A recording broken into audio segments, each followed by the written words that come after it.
ఈ సాత్వికము నన్ను గొప్ప చేసింది అంటాడు కీర్తనకారుడు. 18:35.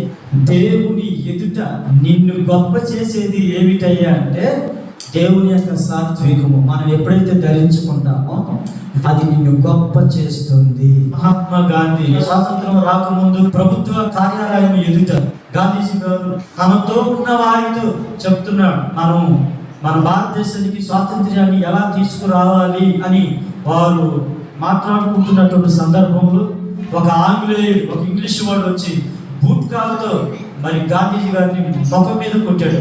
ఆ బల్ల మీద కొట్టినప్పుడు బల్లన్నీ రాలిపోయి గాంధీజీ గారు ఏమన్నాడు, సార్ మీ కాలుకు దెబ్బ తగిలిందేమో చూసుకోండి అన్నాడు. కారణమేంటంటే నా ప్రభువైన యేసు ప్రసంగమును గాంధీజీ గారు ప్రేమించాడు, ఆ మాటని ప్రేమించాడు, ఆ మాటను పట్టుకున్నాడు.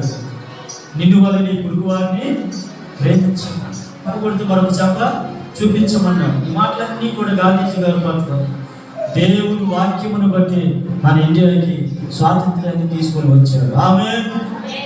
ఒక దేవుని ఎరగని ఒక మనిషి అంత సాత్వికము కలిగిన వాడుగా ఉండగలిగితే యేసు రక్తములో కడగబడి మారుమనసు పొంది ప్రతిరోజు ప్రతి ఆదివారం ఆరాధనకు వచ్చి అనేకమైన శ్రేష్టమైన వాక్యములు విని అనేకమైన ఆత్మ సంబంధమైన ఆశీర్వాదాలు పొందుకుంటూ దేవుని మేలును పొందుకుంటూ నీతిమంతులుగా మార్చబడిన మన జీవితములో మరి ఇంకెంత సాత్వికమైన మనసు కలిగి ఉండాలి ఒకసారి ఆలోచించండి. దేవుని మన జీవితంలో చూపించగలిగిన సాత్వికం మనం పొందుకొనుదుగాక.